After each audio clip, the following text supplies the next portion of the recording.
Então, hoje, quando uma banda te procura para fazer um videoclipe, normalmente eles já vêm mais ou menos com storyboard do que eles querem, ou fica meio que a seu cargo criar toda a ideia do zero?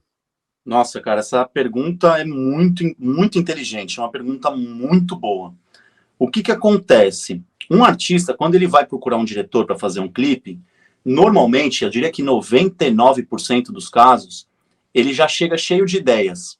Só que o artista, ele não é diretor de clipes.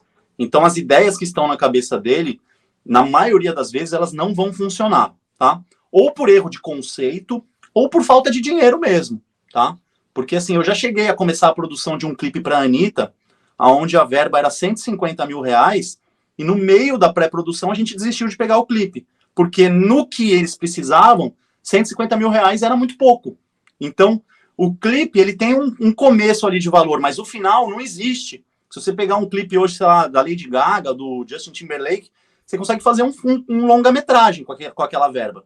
Então, normalmente, quando um artista chega, ele não tem noção quais são os custos. Ele não sabe que só para você contratar um ator ali, você vai gastar no mínimo 750 reais e mais 750 reais de roupa. Então, para colocar o cara em cena num clipe simples, já sai a 1.500 reais, entendeu?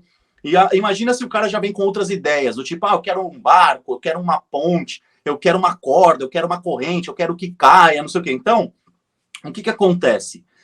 Eu, da forma que eu trabalho, eu não pego nada se o cara chegar com as ideias dele. Eu ouço as ideias, eu vou atrás dos sentimentos da composição da música, eu faço perguntas que o artista não está esperando. Então, perguntas que eu faço pro Jeff. Jeff, quando você colocou essa frase, aonde você estava na sua casa? Aí ele, não lembro. Eu falei, não, você lembra, onde você estava? Eu estava no quarto. O que tinha acontecido naquele dia? Cara, aquele dia eu tinha perdido um amigo. Então tá. Então a música fala sobre isso. Dele, não, mas não necessariamente. Eu falo, olha só, olha a densidade da melodia dessa música. Pela densidade da música, às vezes você percebe que o compositor, ele estava num sentimento introvertido, ou num sentimento de tristeza, ou num sentimento de raiva, ou num sentimento de revolta. E às vezes a letra da música, ou a ideia do artista, não traduz isso. Traduz uma coisa muito mais racional.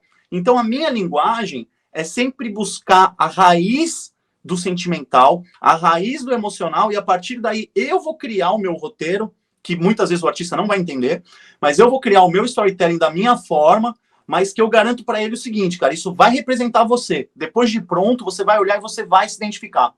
E, assim, a imensa maioria das vezes funciona de primeira. Uma vez ou outra o artista fica meio confuso, depois que eu explico algumas coisas, o artista relaxa, porque ele teve essa explicação racional do que aquilo tem a ver com a letra dele ou com a música dele, e ele fala, putz, agora eu entendi. Nossa, esse clipe me representa muito. Isso foi uma coisa que aconteceu, por exemplo, no clipe do Alírio Neto. Ele falou, cara, eu adorei o clipe, mas eu tô muito confuso. Aí eu falei, ótimo, é para ficar confuso, né? Mas aí eu pontuei algumas coisas da vida dele, algumas informações até que eu sabia sobre a vida dele, pontuei alguns personagens, alguns acontecimentos, aí ele falou, caramba, tá demais, agora... Aí ele começou a gostar mais, porque ele entendeu sobre o que se falava, o clipe. Inclusive ele recebeu um e-mail acho que foi do vocalista do Dream Theater, do Labrie, e aí ele falou que o cara comentou mais ou menos o que ele tinha comentado, do tipo, cara, eu amei o clipe, mas eu fiquei confuso, eu não sei se isso é bom ou se é ruim, mas isso me fez assistir de novo. Aí eu falo, então, se assistiu de novo é porque é bom. Porque quando o cara nem quer saber mais é porque não pegou no sentimento, entendeu? Sim.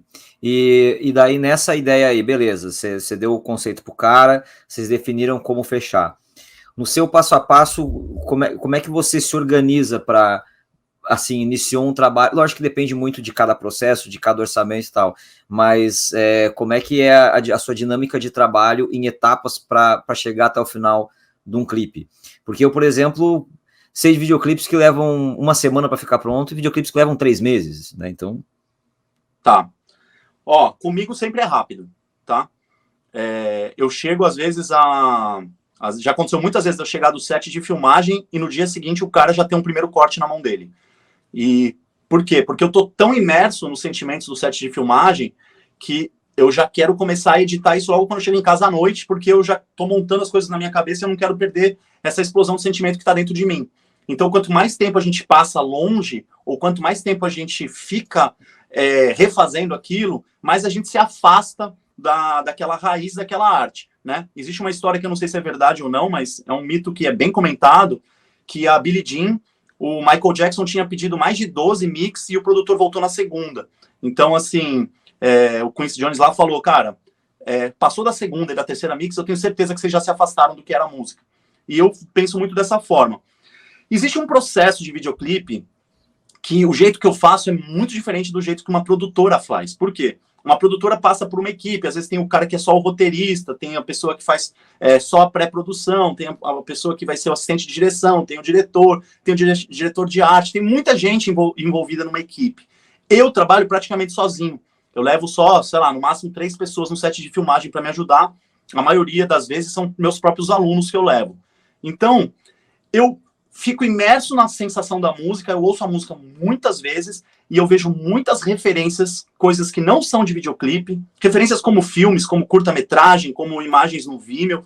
Vou começando a montar essas imagens na minha cabeça, a partir dali eu crio um documento só de referências, com coisas do Pinterest, com coisas do Vimeo, com coisas de filme, do Netflix, o que for. E eu vou juntando todas essas referências, e aí eu meio que vomito isso pro artista e falo, ó, o conceito do teu clipe vai ser em torno disso. Aí ele vai perguntar, tá, mas e qual é o roteiro? Eu falo, não é para pensar no roteiro ainda. Eu quero que você me aprove o conceito. Se você me aprovar o conceito, depois eu desenvolvo o roteiro.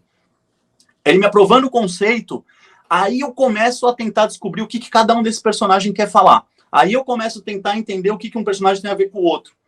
E aí, muitas vezes, quando eu tô indo pro set de filmagem, eu ainda não defini a história. Eu defini só algumas coisas que tem que acontecer. Então, tipo assim, eu defini, puta, vai ter uma cena com o Moi, a cena dele, eu tenho certeza que eu quero ele berrando, se livrando de uma camisa de força.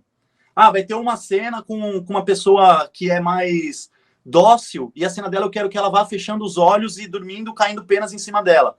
Tá, como que eu vou conectar esse sentimento do Moi com dessa atriz? São sentimentos tão distantes.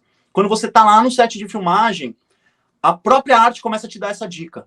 Se você estiver atento, você começa a entender aonde que está a interação das coisas e as coisas começam a fluir. E depois você finaliza isso na própria edição. Então a edição ela tem o poder também de mudar a história. Às vezes na edição você afasta personagens, você junta personagens, você mata personagens, entendeu? Então é uma bagunça.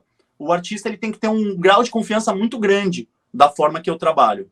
Porque se ele quiser uma coisa bem roteirizada, com storyboard, não sei o quê, não é comigo, entendeu?